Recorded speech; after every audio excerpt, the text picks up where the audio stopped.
Alkisah pada zaman dahulu kala di Pulau Bintan berdiam sekumpulan orang sampan atau orang suku laut. Mereka dipimpin oleh seorang batin yang gagah perkasa. Batin Lagoy namanya. Untuk masuk ke kawasan Batin Lagoy harus melalui sebuah betung yang ditumbuhi semak belukar yang rimbun. Betung adalah buluh atau bambu besar. Pada suatu hari, Batin Lagoy menyusuri pantai. Tengah perjalanan santai, tiba-tiba ia dikejutkan dengan suara tangisan bayi dari arah semak-semak pandan. Dengan perasaan takut, ia menerobos semak pandan itu dengan hati-hati. Tak berapa lama, didapatinya seorang bayi perempuan tergeletak beralaskan daun di antara semak pandan itu. "Anak siapa gerangan? Mengapa berada di sini? Orang tuanya kemana?" Batin Lagoy bertanya dalam hati. Setelah menengok ke sekeliling, Batin Lagoy tidak melihat tanda-tanda ada orang di sekitarnya. Karena ia tidak mempunyai anak, timbullah keinginan untuk mengangkat bayi itu sebagai anak. Dengan hati-hati diambilnya bayi itu dan dibawanya pulang. Bayi itu kemudian diberi nama Putri Pandan Berduri. Ia memelihara Putri Pandan Berduri dengan penuh kasih sayang seperti memelihara seorang putri raja. Setiap hari Batin Lagoy juga memberinya pelajaran budi pekerti yang luhur. Waktu terus berjalan. Putri Pandan Berduri tumbuh menjadi gadis yang sangat cantik. Tutur bahasa dan sopan santunnya mencerminkan sifat seorang putri raja. Kecantikan dan keelokan perangai Putri Pandan Berduri mengundang decak kagum para pemuda di Pulau Bintan. Namun, tak seorang pun pemuda yang berani meminangnya, karena Batin Lagoy menginginkan putrinya menjadi istri seorang anak raja atau anak megat. Sementara itu, di Pulau Galang tersebutlah seorang megat yang mempunyai 2 orang anak laki-laki. Anak yang tua bernama Julela dan yang muda bernama Jenang Perkasa. Julela dan Jenang Perkasa. Julela dan Jenang Perkasa. Sejak mereka kecil, megat itu mendidik kedua anaknya agar saling membantu dan saling menghormati.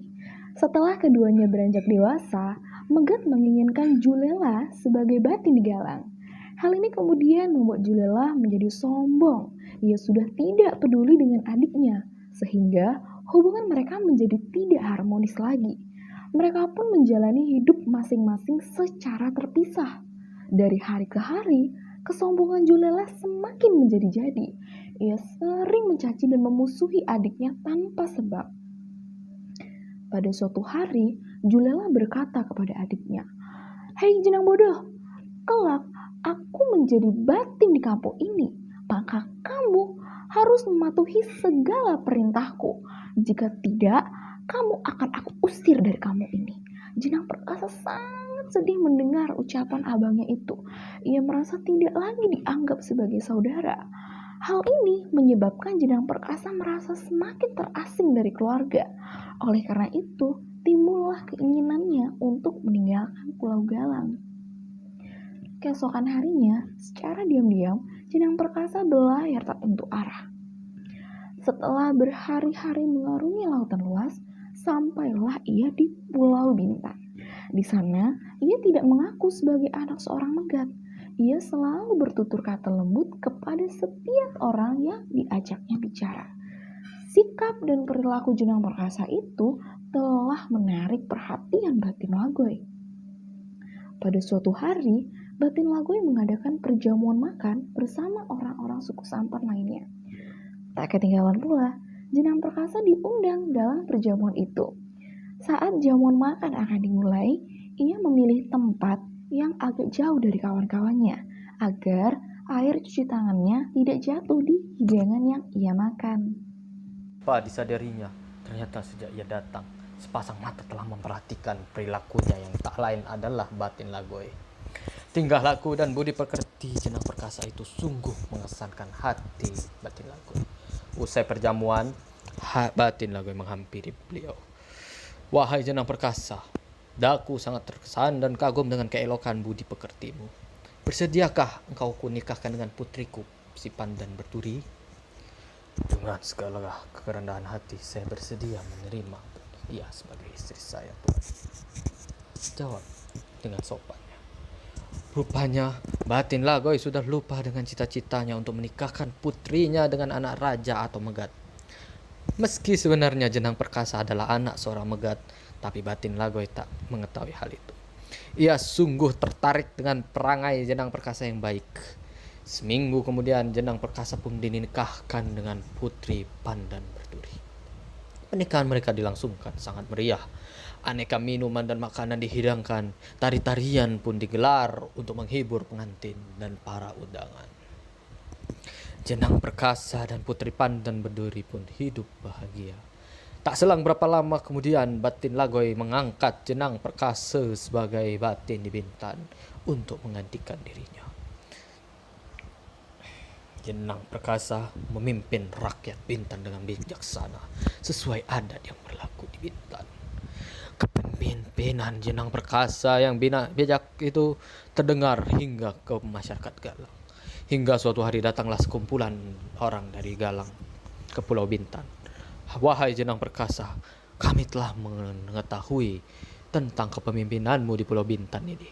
Maksud kedatangan kami untuk mengajak kamu kembali ke Galang, menggantikan abang kau yang sombong itu sebagai Batin, kata salah seorang dari mereka. Namun Jenang Perkasa menolaknya. Ia lebih memilih menjadi Batin di Pulau Bintan. Sehingga sekumpulan orang itu pun balik dengan tangan hampa. Ia pun hidup bahagia. Mereka mempunyai 3 orang putra. Yang sulung dinamakan Batin Mantang, yang tengah Batin Mapoy, dan yang bungsu Batin Kelong. Jenang Perkasa mendidik ketiga anaknya dengan baik, agar mereka tidak menjadi orang yang sombong. Ia berharap kelak mereka akan menjadi pemimpin suku yang bertanggung jawab. Maka pada ketiga anaknya diadatkannya dengan adat suku laut dan dinamakan dengan adat kesukuan. Setelah beranjak dewasa, ketiga anaknya tersebut memimpin suku mereka masing-masing.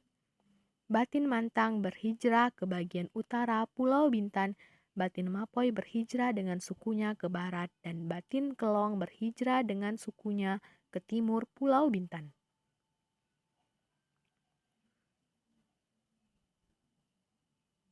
Ketiga suku tersebut kemudian menjadi suku terbesar dan termasyhur di daerah Bintan.